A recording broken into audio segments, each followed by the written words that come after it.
So hello, Spencer, and welcome to Finland. Oh, thank you. Thank you.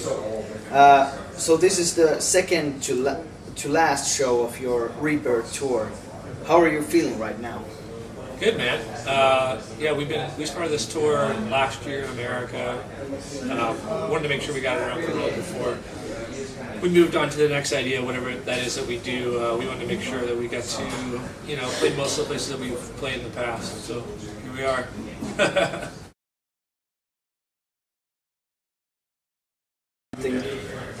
We're, like I said a minute ago, we're kind of just taking things one step at a time. Underoath became a pretty fragile thing at one point, and we wanted to make sure that the band is healthy and happy and communicating before we bite off more than we can chew. And the first step was to get this tour around the world, and then we're going to go home and take a month off and then figure out what's next. But we've been pretty busy for the last year, so and a lot of those guys have families, so we need to go home for a minute, and then we'll see what's next. So how's the feedback so it's far? been great. The touring has been spectacular, better than we could have imagined. Everywhere, the best tours we've had so far. Yeah. So this is like the rebirth, so you have freshness in it, right? Yeah. I think that sometimes you have to, reset everything and start over, and we definitely were a band that had to do that. We didn't think that we were going to get back together, but I think taking it all away and, realizing what we had and what we've lost and what we've done to one another, and you realize, why you did this in the first place. So, it was definitely, it's definitely a lot of respect and love for what we do and for each other now that wasn't there before. So, way healthier, way better. Yeah, I wrote a second record, and basically Underoath's been so busy that it wasn't the right time to release it. So, in the future, at some point, there'll be more music for sure. Do you know which, in what direction? The same, or are you exploring new things? Yeah, Sleepwave will be more of an exploration, especially now that Underoath's touring again. I never wanted to have Sleepwave be super heavy, and people were wondering why I did it the way I did when Underoath was broken up. But I would never do a heavy band if it wasn't with these guys. And Sleepwave was still kind of aggressive rock, and I think now that I'm playing with Underoath again, it would probably be less, more experimental and less, maybe, heavy. I don't know. I think it's just, there's a lot more organic instruments on the newer Sleepwave stuff, a lot more piano and, tons of weird effects and stuff. It's a little bit more out there. So you're into weird stuff? Yes.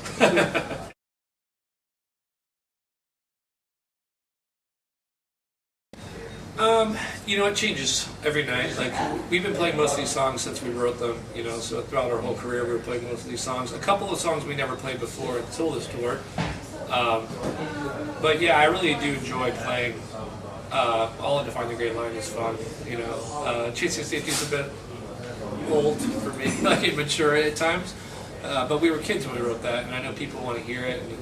And, it's all fun, man. I really enjoy the long set list and getting to play songs that everyone has a different song they connect to. Yeah.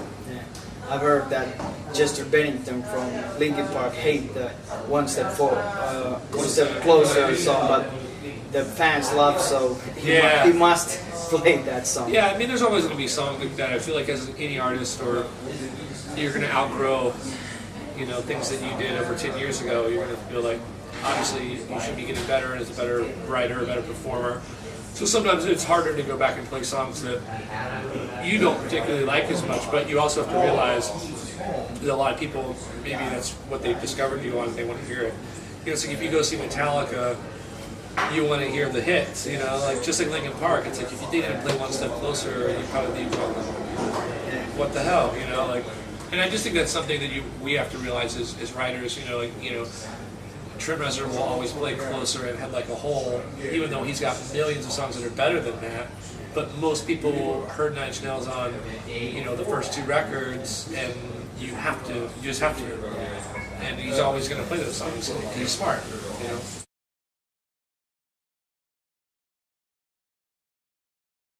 I don't know. I think I look up to a lot of the music I grew up on. It was, you know, I felt like all the bands were speaking from the heart for the most part, the stuff that I was into and, you know, inspired by. So for me, I just try to just be real. You know, like life can be really shitty, you know, and life can be beautiful. And I think it's okay to experience the ups and downs of life. And I think if more singers were able to talk about it in a real way, not faking it. Like I don't want to see some singer in some band pretend that he's got issues that he doesn't have.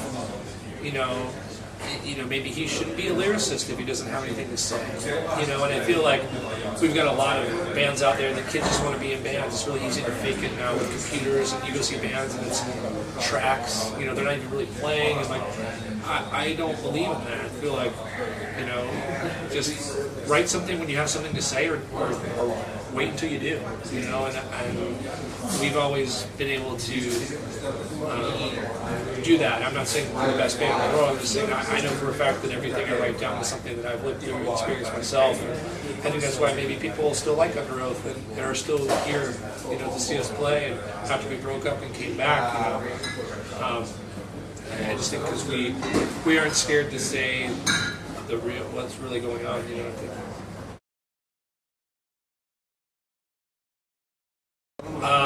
Well, I have an older brother and 2 older stepbrothers, so I'm the baby, you know, and they were always listening to good music my whole life. I always got lucky to be inspired by music that none of my friends in school were even listening to yet. They were too young, or they weren't in, you know, their parents wouldn't let them listen to NBA. I remember when they brought home Soundgarden for the first time, and I heard his voice, and I was like, that's, you know, and I grew up listening to the Beatles and Led Zeppelin, and Led Zeppelin, you know, is like,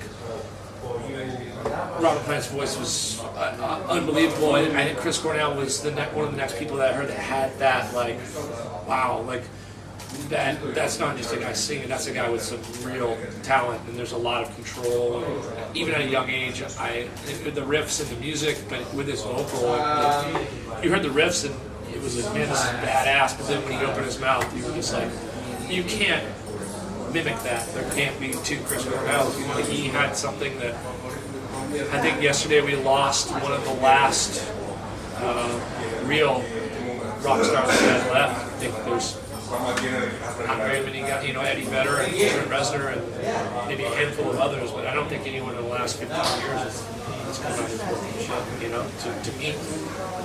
Not saying there's not some talented people out there, but not like that before the internet, and you couldn't read every guy's Twitter, you know, like you didn't know what these guys were eating for dinner on their Instagram, you know, like there was these people, certain people I looked up to in my life, and as a musician at a very young age, and Chris Cornell was definitely one of them. Being a guitar player and a singer myself my whole life, you know, like, yeah, I mean, Soundgarden is and Temple of the Dog, and even Audio Slave, it's all great. But Soundgarden especially was a huge inspiration.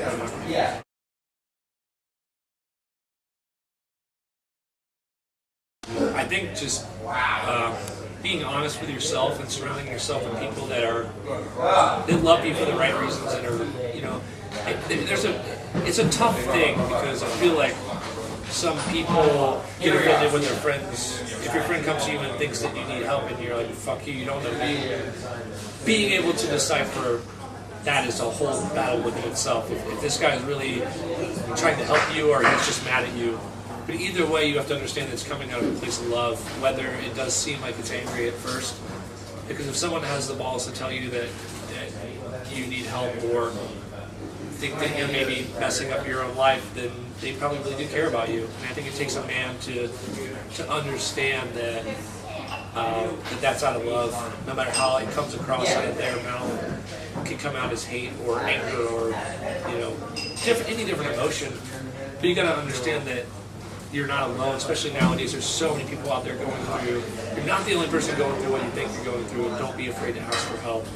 You know, I mean, even like it's everywhere. I mean, it's in music, it's online. There's people are it's so easy to connect now that we all have these. You can connect with anybody, you know. And I think shutting down on the inside and trying to deal with stuff on your own is not the way. That's in all things in life. Don't ever be afraid to ask for help, even if it's something stupid like at your job. You're scared to ask for help. No, learn something from someone else. Ask doesn't mean you're lesser than or worse than someone else. We all do things different in different ways. You know, singers in bands, for example, I can learn something from someone that's only been in a band for half as long as I have, just because they might do something different than I can. And if I have an open mind to accept that, and we can learn stuff from each other. And as far as life goes, you know, like if you can do that with your struggles and your demons, you know, like, yeah. Cheers, guys. I think we'll probably live longer. Communication is key. You know, don't shut down and shut yourself out. I know it's really easier said than done. But there are people out there that are willing to help you no matter who you are. Even if you're an orphan and have no family and you think you have no friends, I guarantee you there's people who help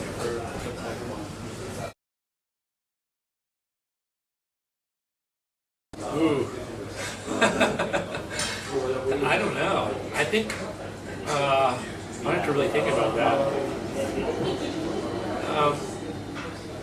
I don't know. I think at a certain point I was surrounded by people that just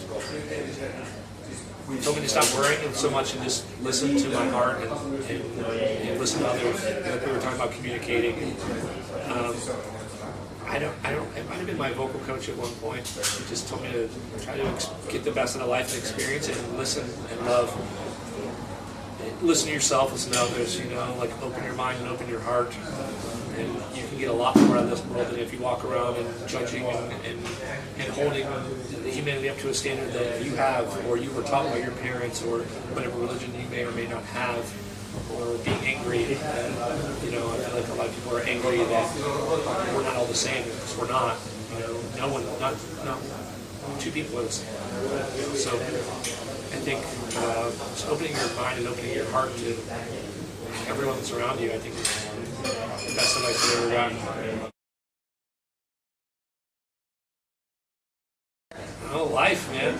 You know, finding happiness. I think, you know, like I think it's okay to feel depression and, you know, sadness. I think that's part of it. I think allowing your body to feel all the different emotions and constantly seeking out happiness and trying to surround you and your friends and your family with that happiness and love and sharing that happiness and love and joy in life. That's great. It's a great life, you know. Like, but I think we all go through the shit. You know, you're gonna have a dark day, month, week, year. Who knows? You know, like, but there's always happiness to be found. I think. You know, you see it like, I mean, you see it, like, people have like cancer, you can see them, the joy on their face there because they're just experiencing life. Like, it makes you like, well, maybe I should be so unhappy sometimes. You can learn from so many people. Yeah. Well, thank you for the interview, yeah, and hope you have a great show. Thank you, man. Yes. Yeah. Rakastakaa, peace.